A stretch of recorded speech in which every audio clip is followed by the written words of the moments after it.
delighted to welcome you all to the revitalized Elon Law Distinguished Leadership Lecture Series presented by the Joseph M. Bryan Foundation. I'm Luke Bierman. I'm the Dean of the Elon University School of Law. And thank you for being here this evening. When I became Dean of Elon Law last year, our institution renewed its commitment to developing lawyer leaders, one of the founding precepts of our young law school. We reconceived Elon Law as a hub of learning, lawyering, and leadership as we set out to redefine legal education at what we recognize as a unique institution, this law school with a difference, Elon Law. We have done much at Elon Law in the last year to fulfill this aspiration, and we are grateful to the support of the Board of Trustees and administration of our home institution, Elon University, and I would like to recognize Executive Vice President and Provost Stephen House, who is the senior member of Elon University here today. He has stood by the law school as we have undertaken our redesign, and he is one of our biggest boosters. He believes that this will be the most popular law school in the next couple of years, and that's a good thing to believe. We are glad that you are here, Provost House, because you know better than most how much we have done, how hard we have worked, and how optimistic we are for excellence and success in the future. Thank you. We have redesigned our curriculum, which now is like no other law school. We are proud of our pioneering students who have embraced this curriculum, both our upper-level students, thank you for being here, and our upper-level students who recognize the advantages that they will accrue, and our new students, our 1Ls, who came to Elon Law to build this new approach to legal education. We have strengthened relationships with the bar, the practicing bar, both through our status as the only North Carolina law school with 100% of its faculty as members of the State Bar Association, and our partnership with lawyers and judges as we put into place the only course-connected residencies in practice among American law schools. We have provided value to our students by maintaining tuition at constant levels for all of our students currently enrolled at Elon Law and reducing it for the students who have come into the new 2.5-year curriculum. We have made joint degrees available to all of our students. We are creating new opportunities for our students every day. Okay, maybe every week. But we're doing it regularly, and we're doing it with strategic thought and commitment to our students. Indeed, we remain committed to develop new and creative ways to ensure that our students graduate with the knowledge, skills, and focus on ethics and professionalism necessary to excel as 21st century lawyers. Yet it is our leadership program that provides a formative experience at the heart of our students' professional preparation. Lawyers as leaders are important because we live in a nation built on the notion of liberty and equality under the rule of law. A cornerstone of our republic is that, as Anatole France recognized, the rich as well as the poor are forbidden from sleeping under the bridge. To keep that paradigm relevant, we must have lawyers learned in the law to provide the means toward our goals of liberty and equality under the law. As Justice Oliver Wendell Holmes reminds us, all lawyers have undertaken to master a special branch of human knowledge, more immediately connected with the highest interests of people than any other which deals with practical affairs. Lawyers then must solve problems, or as I think many around the school are used to me saying, clean up the messes in our society, to lead our society toward those aspirations embodied in our constitutional structure and our social fabric. It is worth noting that the vitriol and unproductivity that permeates our civic discourse and political halls correspond to a decline in the representation of lawyers in our legislative and executive institutions of government. We at Elon Law seek to instill the importance of the lawyer leader through both word and deed. The words come through our curriculum, which includes a multi-year program of leadership that provides opportunities to think and to do. Students learn about leadership through a series of courses and experiences that provide basic understanding and advanced training in leadership. and you all know those words come in 50-minute segments when the faculty get at you. The deeds come through our status as an institution leading change in legal education. As I am fond of reminding my colleagues here and across the country, my grandfather, who graduated from law school in 1922, would be way too comfortable plopping into today's classroom. Once a century, we should rethink our enterprise, maybe once a century. At Elon Law, we have done just that with our newly designed curriculum that integrates traditional classroom instruction with a logically sequenced program of professional preparation that includes such innovations as full-time course-connected residencies and practice, first-year labs associated with our 1L courses, and a 2.5-year program that allows early entry into professional careers with reduced costs. No other school does this. Elon Law is a leader. We at Elon Law are able to do this and much else because of the foresight and support and commitment of our community in Greensboro and in North Carolina. And while I am pleased to see many of our community leaders and supporters here this evening, thank you for coming, I take great pleasure to note that there has been no greater community supporter than the Joseph M. Bryan Foundation, which has offered a prescient vision in helping to bring this law school to this location in downtown Greensboro. This library where we convene, carved out of the former city public library with the financial assistance of the foundation, reminds us of our community's heritage. That spiral staircase is a place that is iconic in this community, and the support of the community. The foundation's vision in assisting the university to purchase the block just north of our current location demonstrates a commitment to the future that we all share with excitement as we embrace the idea that despite the challenges in legal education today, we are preparing for excellence and success tomorrow. Yes, indeed, that is leadership. I know that I don't believe there's any members from the foundation, the board, or staff who are here tonight. I know Jim Melvin was here earlier, but I do just want to recognize and appreciate the support that the Joseph M. Bryan Foundation has given to the law school, and thank them for that support. As we consider how best to use these resources and opportunities, as we gather to envision a future that suits not just our students and our graduates and our faculty and our staff, but our community and our dedication to the rule of law and our constitutional republic, let us remember that Elon Law is here to fulfill its ambition as the law school with a difference, as a place of learning, lawyering, and leadership, yesterday, today, and tomorrow. Again, thank you for joining us here this evening for the first lecture in the revitalized Elon Law Distinguished Leadership Lecture Series presented by the Joseph M. Bryan Foundation. And if you forget what that is, it's easily observed on the other side. And with that, I would like to welcome Associate Dean Faith Rivers James to introduce our speaker this evening. Thank you for coming.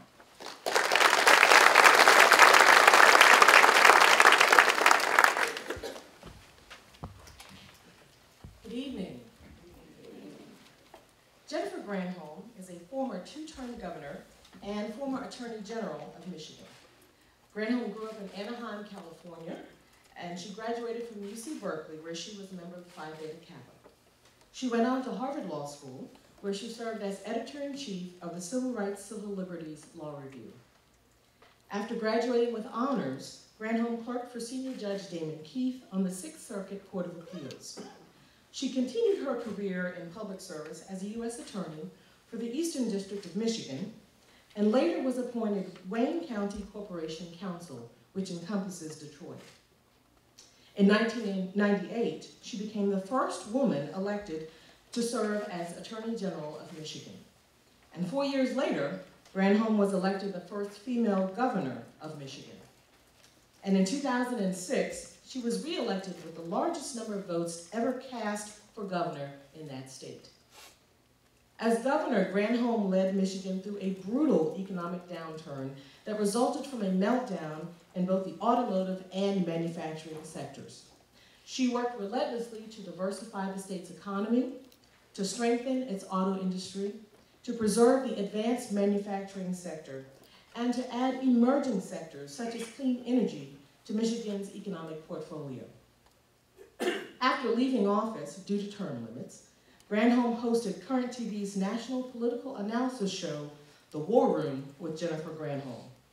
She also co-authored the Washington Post political bestseller, A Governor's Story, The Fight for Jobs and America's Economic Future. Today, Granholm advocates for a national commitment to clean energy and advanced manufacturing. She currently serves as a senior research fellow and is the director of the American Jobs Project at UC Berkeley's Energy and Climate Institute.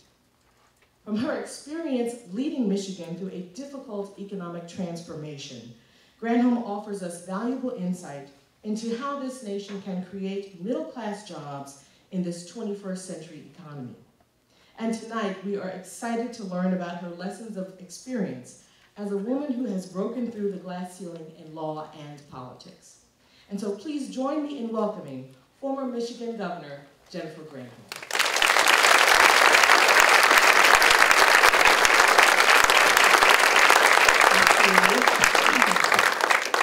Just love her name, Faith Rivers James. I think you could be a really great senator. You know, it all starts with a good name. Granholm is not such a great name. Faith Rivers James, that is a name. So thank you for that introduction, and thank you, Dean Bierman, again, for inviting me to participate with you all in this lecture series. I'm so glad that Provost House is also from Michigan, so there's another contact there, right? See, we carry a map of Michigan on the end of our arms. Anybody been to Michigan here? Are there folks who've been? Oh, great! There's some who have some connection, or at least have visited. It's a beautiful state as well. Although, I must say, I got up this morning, so I came in late last night. I get up this morning, and I'm staying at the O. Henry, which is this fabulous place, right?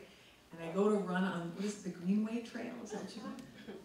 Oh, it was so beautiful. Oh my gosh, the weather today was so beautiful. So I'm delighted to be here and delighted to be able to hopefully experience that one more time before I leave for Simi Valley tomorrow. What's happening in Simi Valley tomorrow, California?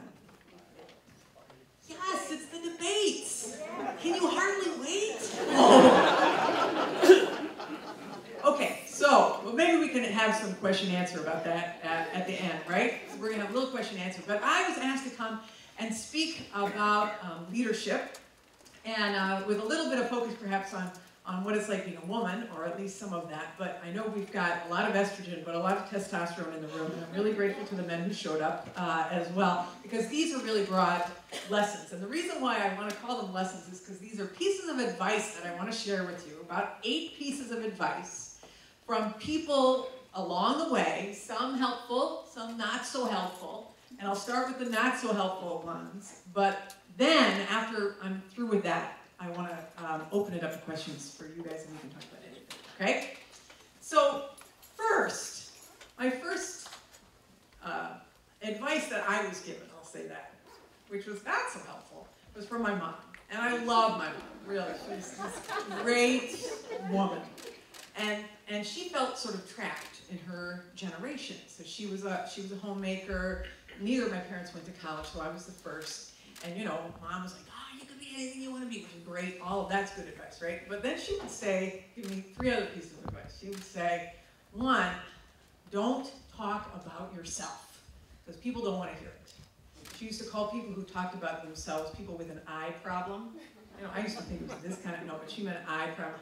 Consequently, she has a real problem with Donald Trump. But anyway, she said, don't talk about yourself, because people don't want to hear it.